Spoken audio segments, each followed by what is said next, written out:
Sure, you've given me 200 examples of transitional fossils, but you haven't shown me a crocodile. Welcome to Friday Fallacy. This week we're looking at moving the goalposts.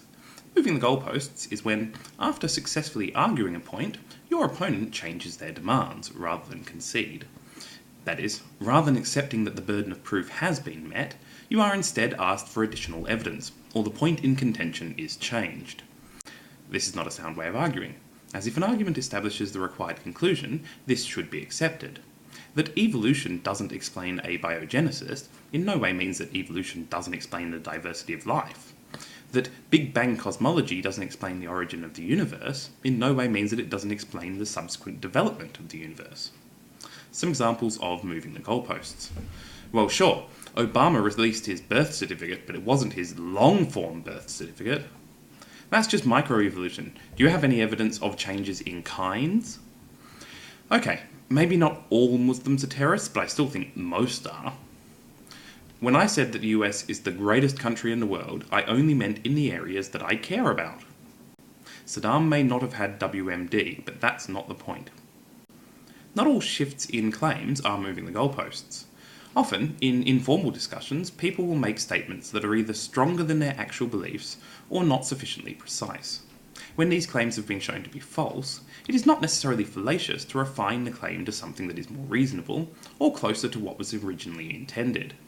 The key thing is to accept that the original claim, even if it wasn't quite what was meant, has been disproven. For example, I might casually say that Americans are insular and nationalistic.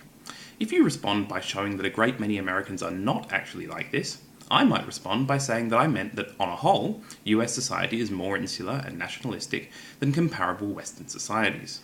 If I don't accept that you have actually disproved my original claim, even implicitly, then this is committing the fallacy of moving the goalposts. Moving the goalposts can also occur when someone demands higher and higher standards of evidence. So someone may demand evidence for a claim, and when a news article is quoted, insist that only scholarly sources are acceptable. When a quote from an academic book is given, a journal article is demanded. When journal articles are produced, only top-quality, peer-reviewed journals are deemed acceptable. While these standards may be reasonable, not specifying and sticking to a particular standard is committing the fallacy of moving the goalposts. In informal settings, we may not specify ahead of time what kinds of evidence we will accept, but once the issue arises, it is incumbent upon us to be clear about what is and is not acceptable. To do otherwise is fallacious. Another area where moving the goalposts can occur is when terms are not clearly defined or are redefined as the argument progresses. For example, someone might ask for evidence that women are underpaid. When presented with the data on the wage gap, they may then say that this is because women choose to work in lower paid jobs. When then presented with studies showing that even in identical positions women are often underpaid, they may then respond that this is just evidence that women aren't as competent as men. The problem here is that what it means to be underpaid has not been clearly defined. The person disputing the data has the onus to be more precise in their word usage, so as to avoid the fallacy of moving the goalposts.